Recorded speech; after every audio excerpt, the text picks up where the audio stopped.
रुख करते हैं 5 राज्यों का जो भारत में जो चुनाव हो रहा है उनकी खबरों में जनादेश कार्यक्रम में। शुरुआत करते हैं अभी तक की खास खबरों के साथ। असम में भाजपा कांग्रेस की चुनावी रैलियां। गृहमंत्री राजनाथ सिंह मोरन सहित डिब्रूगढ़ में गरजे, कहा कांग्रेस की गलत नीतियों से देश को हुआ भारी नुकसान।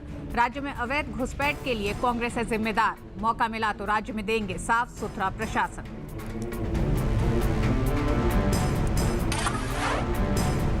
कांग्रेस अध्यक्ष सोनिया गांधी ने शिवसागर अंगुरी में जनसभा को किया संबोधित, कहा कांग्रेस ही कर सकती है विकास। कांग्रेस ने 15 साल में गढ़ी है विकास की तस्वीर।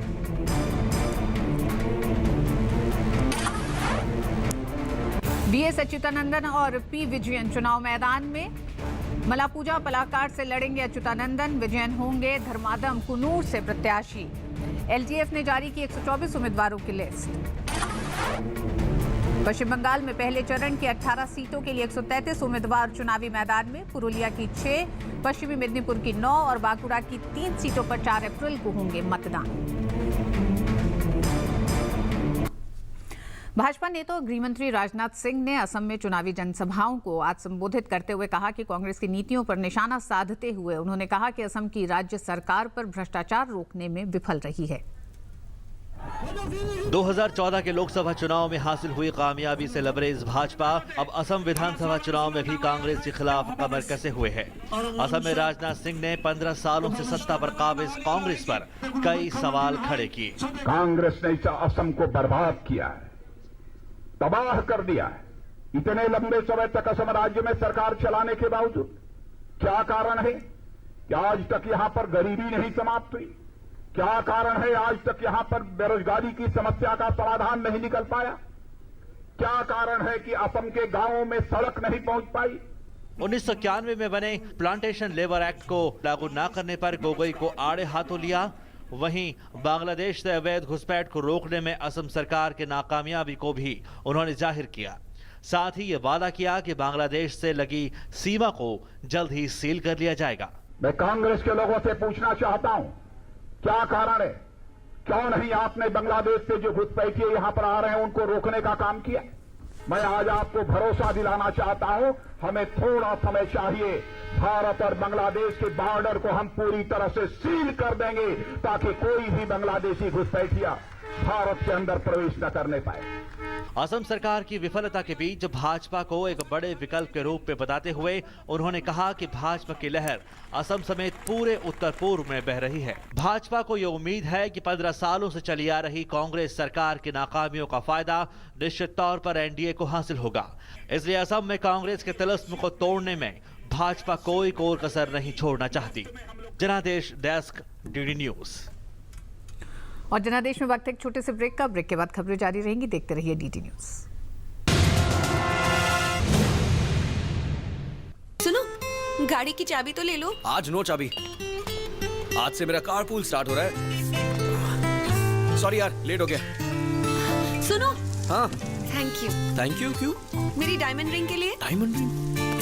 अब तुम कारपूल कर रहे हो, इसका मतलब हर साल हम फ्यूल बिल पे 50,000 तक तो बचा ही लेंगे। अब इतने में तो डायमंड रिंग आ ही जाएगी। आखिर बात तो एक ही है ना? कारपूल करें और सालाना 50,000 रुपए तक बचाएं। Download the PCRA Android app to know more about saving fuel. Issued in public interest by Petroleum Conservation Research Association, Government of India. आप सबने दुनिया भर में क्या मिसाल बनाई है। जिस सफाई से आपने कचरा वहीं फेंक दिया। और मन्नू आंटी क्या कूड़ा फेंकती हैं। ओलंपिक्स के गोला फेंकने वाले भी शर्मा जाएं। और ये देखिए, लक्ष्मी भाभी की सफाई तो गांव-गांव में प्रसिद्ध है। हमारे सुखिया भैया मन की करते, जहां सोचा वहीं शौच कर दिया।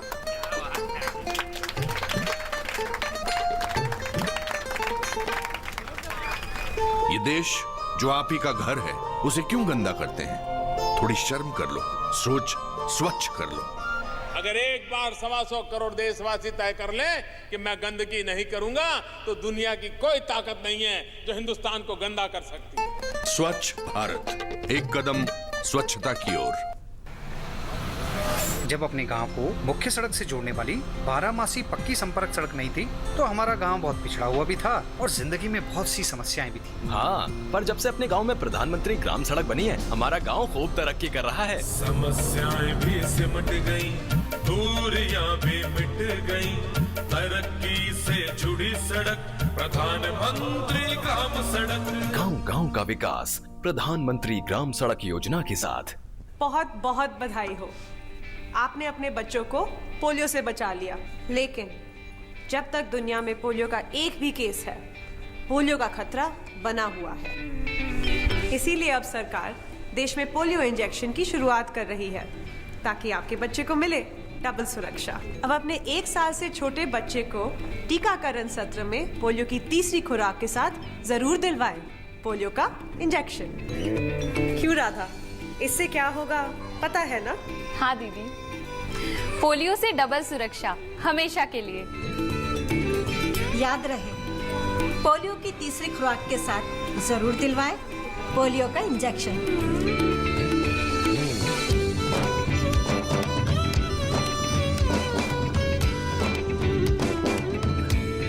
अधिक जानकारी के लिए अपने पास के स्वास्थ्य केंद्र, एएनएम या आशा दीदी से संपर्क करें।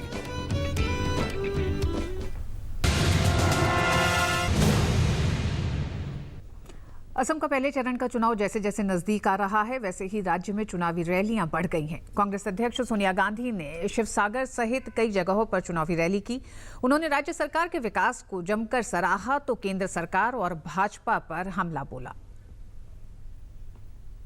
असम की चुनावी जंग में कांग्रेस अपने गढ़ को बचाए रखने के लिए ताबड़तोड़ रैलियां कर रही है। मंगलवार को कांग्रेस उपाध्यक्ष राहुल गांधी ने ऊपरी असम के करवी आंगलोंग सहित कई जगहों पर रैलियां की थी, तो शिवसागर में आज कमान कांग्रेस अध्यक्ष सोनिया गांधी ने संभाली।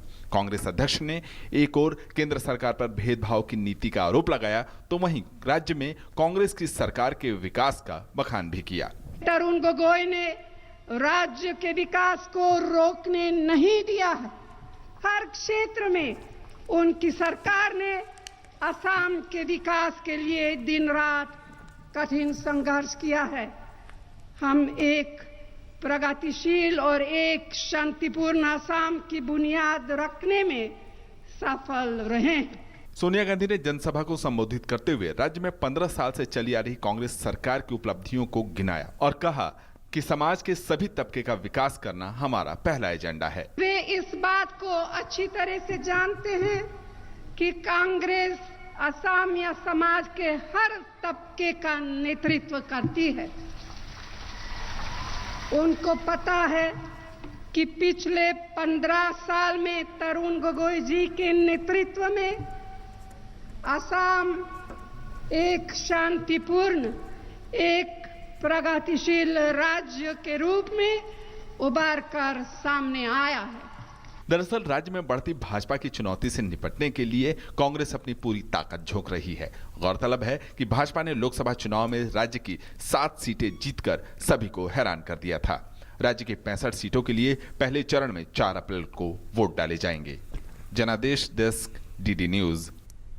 वहीं पश्चिम बंगाल में मुख्यमंत्री ममता बनर्जी ने खड़गपुर में लोगों के पास पहुंची और उन्होंने लोगों से तृणमूल के पक्ष में वोट डालने की अपील भी की।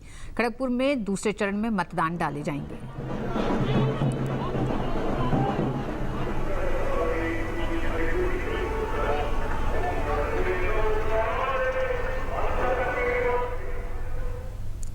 और पश्चिम बंगाल की राजनीतिक हलचल और करीब से जानने के लिए हमारे साथ मौजूद हैं हमारे संवाददाता उमंग कोलकाता से। उमंग, पहले चरण का जो चुनाव है जंगल महल में है। जंगल महल वाम दलों का गढ़ रहा है। कांग्रेस और वाम दल एक साथ ममता बनर्जी के लिए एकदम शुरुआत में कितनी बड़ी चुनौती पैदा की है उन्होंने?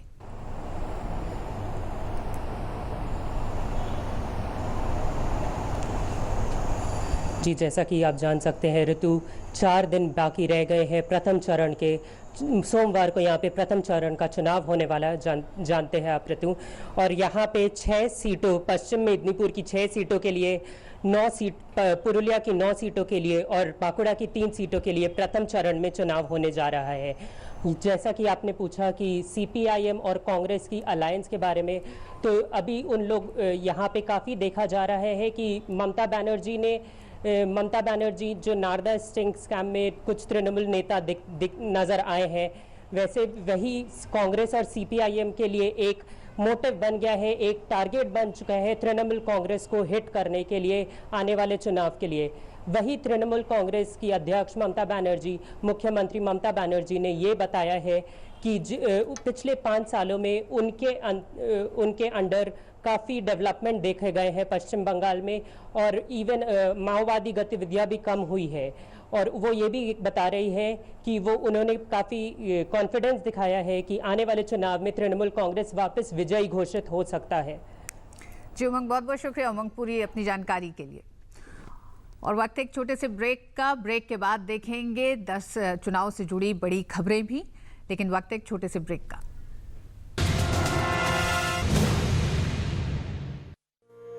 सूखा हो या बेमौसम की बरखा हो, कीड़ा लगे खेत में या दुविधा हो, बहुत ही कम प्रीमियम पे पूरी हो भरपाई, फसल बीमित रहे कटाई के बाद भी भाई। हाँ, ऋणी या अऋणी अब हर किसान लाभ उठाए, एक मौसम कदर है सब किसान बीमा कराए, प्रधानमंत्री फसल बीमा योजना से हर किसान मुस्काए। कृषि और किसान कल्याण मंत्रालय द्वारा किसान हित में जारी। प्रधानमंत्री ग्राम सड़क योजना ने हम गांव वालों के लिए तरक्की के रास्ते खोल दिए। सड़क के गड्ढों की फोटो खींच रहे हो, कोई खास बात है क्या? अरे काका, मेरे मोबाइल फोन में मेरी सड़क ऐप है, जिससे प्रधानमंत्री ग्राम सड़क से जुड़ी कोई भी जानकारी सरकार तक भेजी जा सकती है। सड़क से जुड़े सुझाव या शिकायत पर सरकार वाजिब कार्यवाही करती है। प्रधानमंत्री ग्राम सड़क से जुड़ी कोई भी बात, मेरी सड़क एंड्रॉइड ऐप अब हर पल मेरे साथ। मैं अमिताभ बच्चन आज आपके सामने वो कहने जा रहा हूं जो मैंने पहले कभी नहीं कहा। मैं एक रोगी, हेपेटाइटिस बी का रोगी। 1982 में कुली फिल्म की शूटिंग के दौरान मेरे साथ एक दुर्घटना हुई। ऑपरेशन करवाना पड़ा और मेरे शरीर में 60 बोतल खून चढ़ाया गया। खून का कोई एक सैंपल हेपेटाइटिस बी इन्फेक्टेड था, जो मेरे लिवर तक पहुंच गया।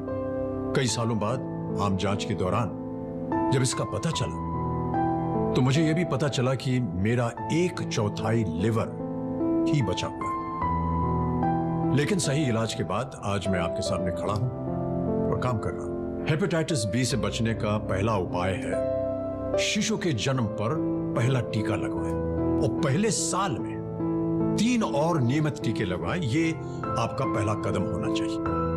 मुफ्त टीकाकरण के लिए अपने पास के स्वास्थ्य केंद्र जाएं और पूरी जानकारी लें। देखिए, ये जो हेपेटाइटिस बी है, इससे हम डरेंगे नहीं, लड़ेंगे।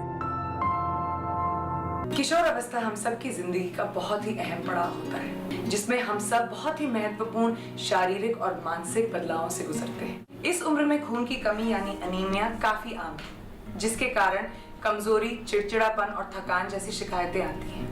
सप्ताह में एक बार IFA की नीली गोली लेना किशोर अवस्था में विकास के लिए सहायक होता है। ये नीली गोली शासकीय शालाओं, आंगनबाड़ी केंद्रों और शासकीय स्वास्थ्य संस्थाओं में निशुल्क मिलती है। मैं आशा करती हूँ कि आप सब किशोर और किशोरियां साप्ताहिक IFA की इस नीली गोली का सेवन जरूर करेंगे।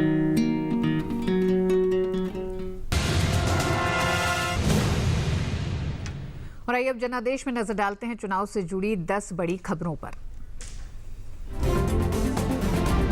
असम में पहले दौर के चुनाव के लिए भाजपा ने पूरी ताकत झोंक दी है। वरिष्ठ भाजपा नेता राजनाथ सिंह ने असम के दुलियाजन में चुनावी रैली को संबोधित किया, तो वहीं स्मृति ईरानी ने बदरपुर इलाके में पार्टी प्रत्याशियों के समर्थन में चुनाव प्रचार किया। वहीं कांग्रेस अध्यक्ष सोनिया गांधी ने असम के शिवसागर में एक चुनावी जनसभा को संबोधित करते हुए भाजपा और प्रधानमंत्री पर जमकर निशाना साधा। अपने संबोधन में सोनिया गांधी ने तरुण गोगोई सरकार की जमकर तारीफ की। यूनाइटेड पीपुल्स पार्टी ने असम विधानसभा चुनाव के लिए अपना घोषणा पत्र जारी कर दिया है।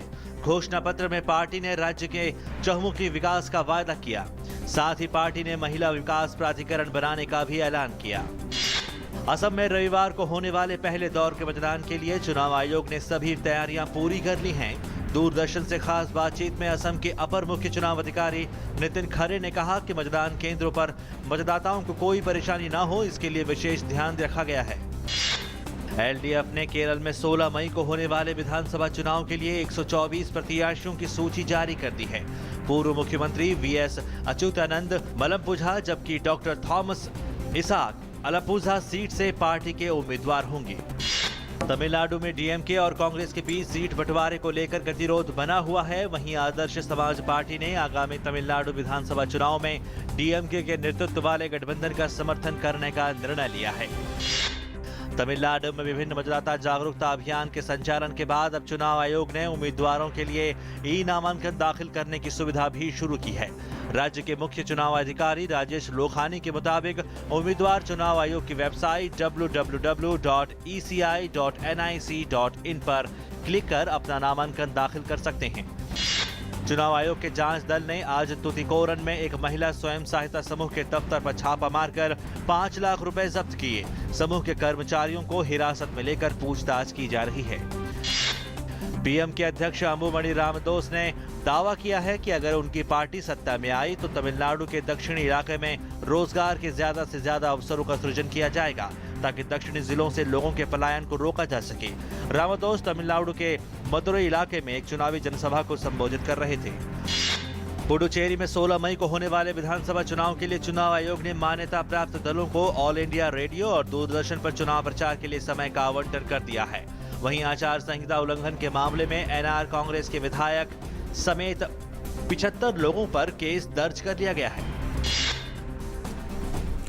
और जनादेश के आज के इस अंक में बस इतना ही। हमें दीजिए इजाजत। डीडी न्यूज पर खबरों का सिलसिला जारी रहेगा। नमस्कार।